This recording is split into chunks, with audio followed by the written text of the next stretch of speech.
What is up, guys? It is Joe. We're back. We're talking ball about the Cats, specifically K-State football, giving you that timeline cleanse from K-State basketball. We're going to jump in discussing some stuff in the transfer portal that I want to talk about today. Before I do, quick reminder, hit that subscribe button. It does help out immensely, and I appreciate each and every one who does. At 3,000 subs, I'm getting a cat script tattoo on the left thigh, and it'll be pretty sweet, and I'm excited for that. We're closing in, less than 200 to go, so be sure and help out on that mission. But today's video is actually prompted to talk mostly about Dylan Edwards. We've got a whole list of dudes to talk about in today's video, but I did want to start with Dylan because a tweet from College Football Home popped up on my feed this week, ranking the most postseason rushing yards of any player in college football. Number one, it sounds like Rajai Harris from East Carolina with 220. Number two on that list, how about Dylan Edwards from Kansas State with a $196 in the Rate Bowl win over Rutgers?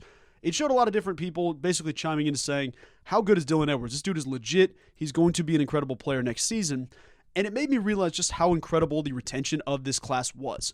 Kansas State football aced the retention test this offseason. You return Avery Johnson. Quick caveat, Avery never wavered. The dude is Kansas State through and through. Dylan Edwards, Jace Brown, the two guys, I even had a video on this channel talking about how Jace Brown is heading elsewhere. That was kind of maybe an ill fate of me not giving him the benefit of the doubt and waiting it a little bit. So that one's on me. That being said, Dylan Edwards, Jace Brown, back to Manhattan for another season. Those are massive additions because it allows you to play your cards in the transfer portal, prioritizing different spots. You don't have to worry about, okay, we need an elite running back. We need an elite receiver. We need this. We need this. The team was able to take their time and do things the right way of what they wanted to do. And it kind of gave me the idea for this video to talk about the big name returners you got back. It also prompted me to say which guys you saw walk away that you wanted back, as well as outgoing dudes that you knew were kind of on the way out, and then go through every position of what the presumed starter is or the best player at that spot is, and then the guy that is the biggest returner beyond them, because I think there's a good way to look at that today.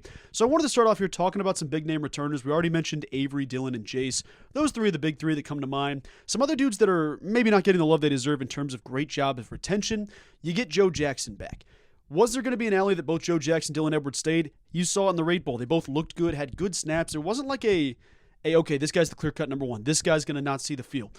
This is a great thing for both dudes because they're both incredibly talented. Joe Jackson and Dylan Edwards can both affect Kansas State football in positive ways, and I'm excited to see their development this season because they're both stud running backs. You also got Austin Romaine, who I have to imagine was getting tampered with by literally every program in the country. I feel like there's teams, and I'm just tossing this out there, this is no merit really. I feel like you could see him at a Michigan or at one of those Big Ten teams that really wants him, in Ohio State, somewhere along those lines, where it's like, okay, this great developed linebacker, let's get him to the Big Ten. Let's get into the SEC. I could imagine everybody and their brother was throwing multiple millions of dollars at Austin Romaine. The dude said, nope, I'm here. I'm staying here. Doesn't worry about it. I'm here.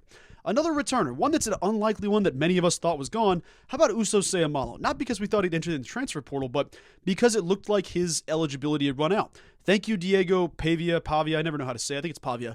But shout out to Diego Pavia for going through, suing the NCAA, getting his eligibility right for another season. That opened the door for all dudes that have spent time at the JUCO ranks. So Uso Seumalo coming back allows you to not have to worry about adding another DT in the portal or two DTs in the portal alongside Damian Ilalio. You can also list some of the young players. You can list Des Purnell as well. We'll talk about Des a little bit later on in the video. But in terms of guys you wanted back that you saw go elsewhere, you could say Trey Spivey. I would be disappointed. I'm disappointed Trey Spivey left.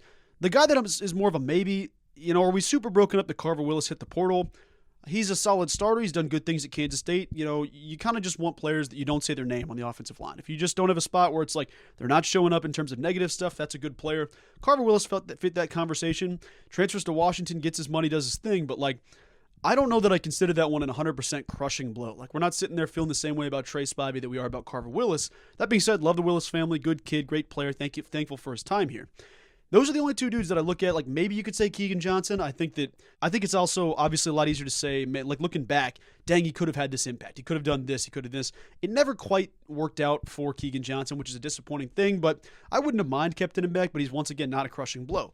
Trey Spivey feels like the guy that's the only one that I'm like, dang, I really wish he would have stuck around. Outside of that, your outgoing players, like I said, you got Keegan Johnson in the portal, Nikendre Steiger, Dante Thomas, Alec Marenko, Donovan Riemann, Erwin Nash, Terry Kirksey Jr., Darrell Jones, or Darrell Jones. I think it's Darrell. Maybe I'm wrong. Maybe it's just Darrell. Taquan Roberson, Justin Wolf, Cam Salas, Jordan Dunbar. Taquan Roberson would have been cool to keep around as another backup, but he wants to go play some football. Let the man go play some football. Nothing but respect for Taquan. But going position by position, let's go through this. I listed everybody who I think is going to be the presumed starter, and then I have the biggest returner of that group. Sometimes there's a slash, sometimes there's an or, kind of a Bill Snyder classic, Chris Klieman classic. But starting with the quarterback position, no quarterback controversy. Avery Johnson's your guy. The biggest returner in the room has to be Blake Barnett. I think there's been little seeds posted here and there across the internet of whether it's a quick comment from Avery Johnson or a quick comment from Chris Klieman saying, hey, it was really cool for some of the young guys in the bye week to run the scout team. Once Blake got healthy after his leg injury, comes back, seeing him do his thing with the K-State offense, Avery talked about it saying, like, that's a really cool thing. Chris Klieman sounded like there was some optimism is there. He's a guy that is going to be a wanted college football player. Sometimes, though, when you stash guys and redshirt them, guys get maybe lost in the coverage. At some point, Blake Barnett is going to be the starting quarterback for Kansas State. Will it be at the end of the season if Avery goes early? Will it be after the next season if Avery goes after his senior year? We'll have to see what this year looks like for Avery, but I got to tell you, retaining Blake Barnett was a big deal because I think he's going to be a star in college football. Hopefully that's a little bit down the road. I'm not trying to preface anything crazy, but Blake Barnett, the biggest returner in that room. Running back, we've talked about them both. It's Dylan Edwards and Joe Jackson. I mean, you can go deeper than that on the roster, but those are the two biggest dudes to return. Keeping both of them around is massive for the program. Receiver, the biggest addition, or the biggest retention is obviously Jace Brown. We talked about Jace, 800-yard receiver, a stud, one of Avery's favorite targets, and a good dude. Behind him on the roster, this one's kind of a split. He's the first slash that I've added in this list. I think the two biggest returners would be Sterling Lockett and Jaquise Bradley-Demps. Now, neither dude has really had that much of an impact. They've been talked about. They've had some stuff on special teams in the case of Sterling Lockett, but keeping those dudes around, at least for the foreseeable future, I know that all of this could change with the spring transfer portal window opening, but you feel good about where you're at with those guys and keeping those guys around in Manhattan. So two of the bigger additions behind Jace Brown. The tight end room.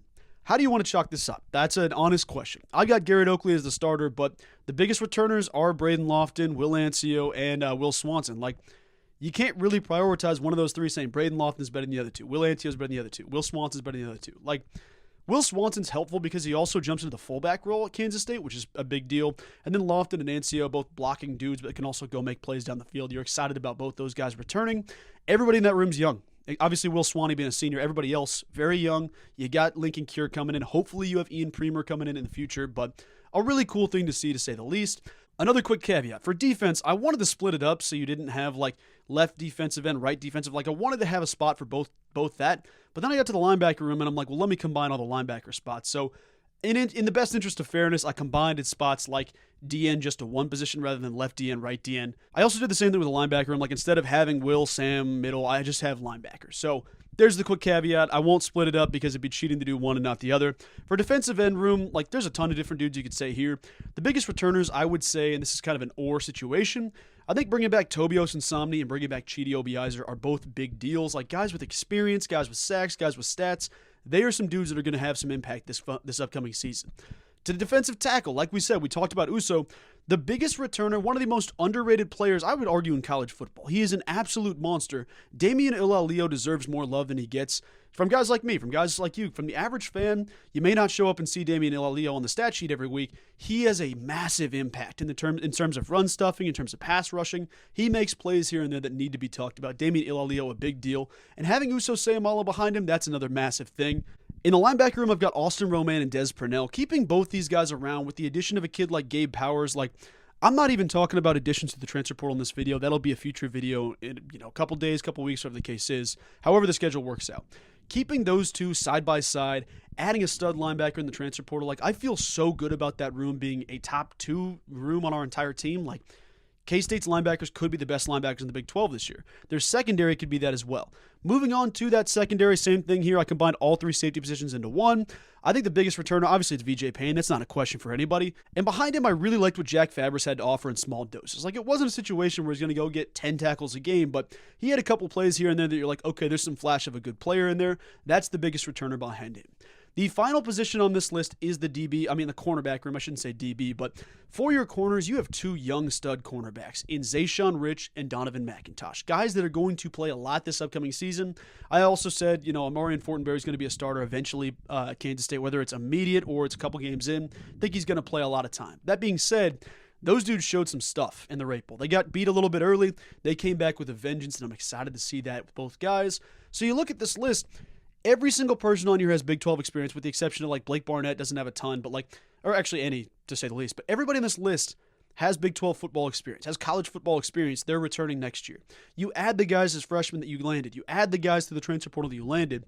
We're in store for a good season. And maybe I shouldn't be the guy just saying, like, get over the top crazy about it, overreact to this. But That's where I'm standing at right now. It is tough to see a hole with this team. I feel like they're going to have a good unit. We'll talk about what the transfer portal did for us here in a couple of days. But guys, I just wanted to kind of make this video just to make sure we're talking about retention, because the player retention Chris Klieman and his staff were able to pull off this year needs to be talked about. It's a big deal, and it's a big win for us fans here at Kansas State. But that's going to do it for today's video, guys. I appreciate each and every one of you for tuning in and watching.